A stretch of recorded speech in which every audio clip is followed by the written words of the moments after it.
Donald Trump mocked Howard Stern in front of his crowd of supporters after the radio personality pledged his vote to Vice President Kamala Harris in a recent interview.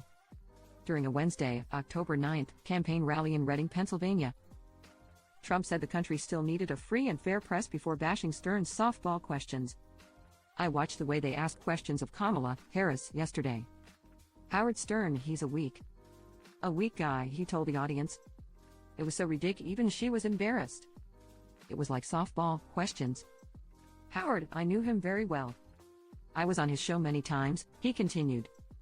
"I used to think he was good, but then I dropped him. I dropped him like a dog.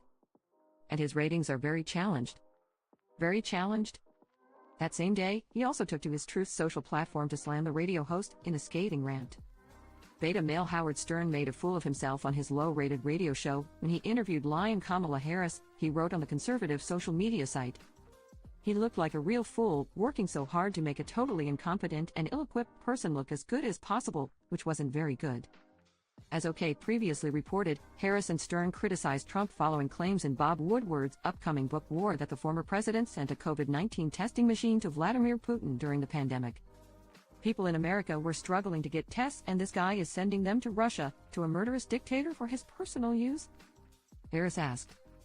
"That is just the most recent stark example of who Trump is, that he secretly sent COVID test kits for the personal use of Putin of Russia, an adversary to the United States, when he was talking about Americans should be putting bleach in their blood.